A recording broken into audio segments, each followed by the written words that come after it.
Welcome to Our Jewish Roots. From the beginning, our Creator revealed His will to the common man. Individuals who listened to His call and responded in obedience. The Lord faithfully intervenes with His divine deliverance.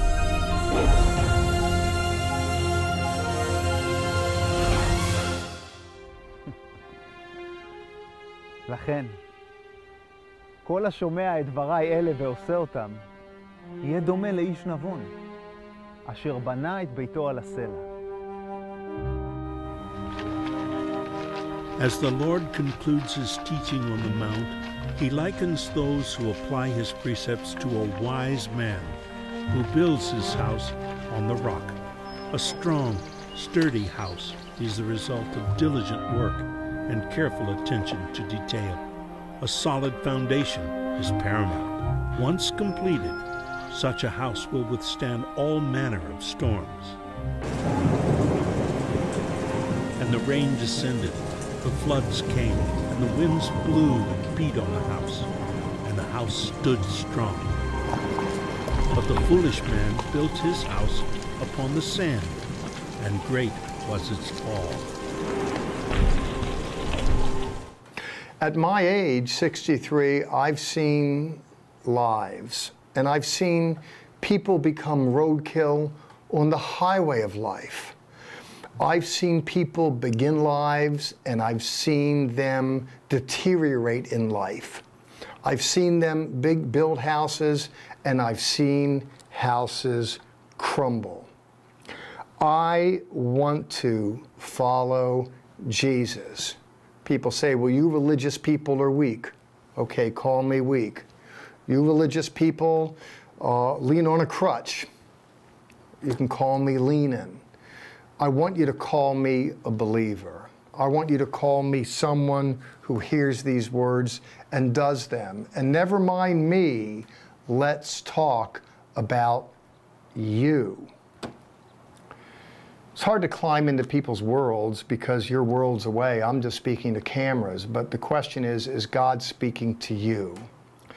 There's a whole series here on deliverance, and this is the capstone on that series.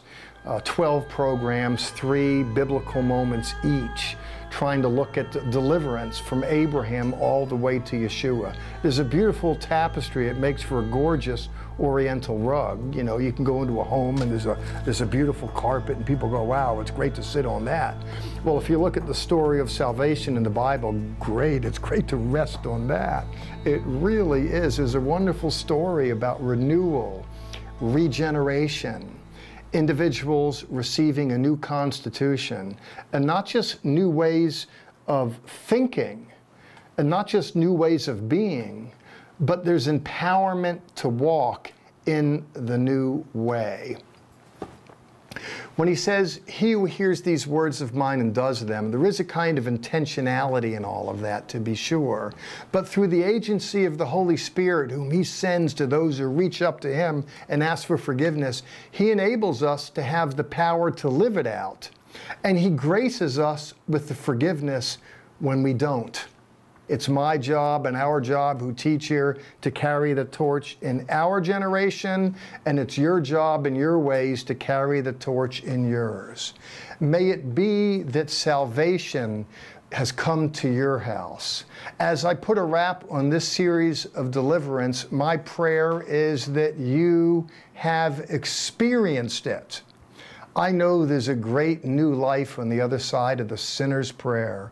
When we come to him earnestly and honestly and say, Lord, forgive me for my sins. It's my bad. I own it. Forgive me. Help me with it. And we turn and we walk in the newness of life toward the one who we know, in fact, is the ultimate deliverance.